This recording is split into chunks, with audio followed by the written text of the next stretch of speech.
Kunnallisvaaleissa, kun ne sitten asuu samassa kunnassa tai kaupungissa, niin niitä ehkä tapaa sitten useammin. Se on niin sillä suorempaa demokratiaa, vaikka se menee vaalin kautta. Yeah, of course I'm going to vote for the first time. En ole hirveästi seurannut, niin todennäköisesti jätän äänestämättä. If I would have a chance to vote, let's say, then I would of course participate there, just to let the foreign people know and to help the foreigners, and to make sure that foreign people also get some chances to influence in the development or any kind of participation in the society. So I would of course vote there.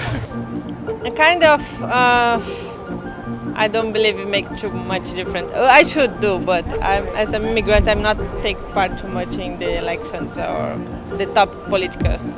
No se on ainoa tapa vaikuttaa. Siis kun en itse pyri mihinkään luottamustoimeen, niin sitten voin valita jonkun henkilön, joka haluan, että edustaa minua. Itse asiassa en tiedä miksi, mutta mulla on semmoista ole, että en mä tiedä. Näin, että meni, että mä en äänestänyt ollenkaan.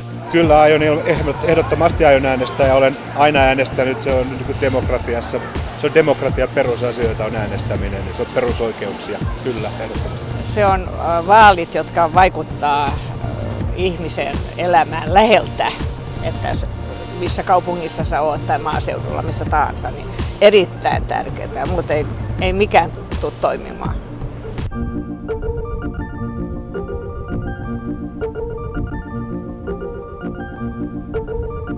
After living here for 5 years, I really feel I've integrated and I'm part of the society, and I also have to contribute.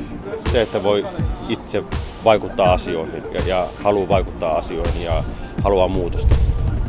Tässä on varmaan tämä periaatteesta ajattelee, että yksi niin kuin ihminen ei, onko sillä nyt hirveästi väliä, mitä minä ajattelen.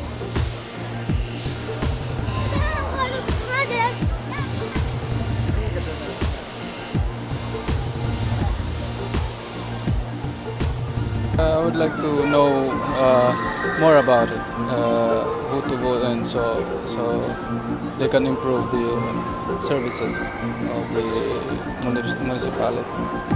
Asuminen on sellainen asia, jossa olen tällä hetkellä tyytymätön. Meillä on Helsingissä alueita, jossa on selkeästi ihmisiä, jotka ovat tuen varassa, ja sitten meillä on alueita, joissa taas asuvat suurituloiset. Se on kestämätön kehitys.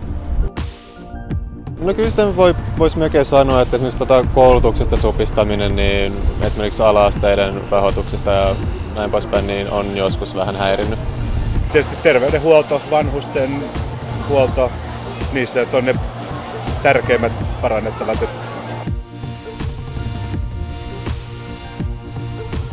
Jos ei äänestä, niin ei oikein ole varaa sit valittaa siitä tuloksesta.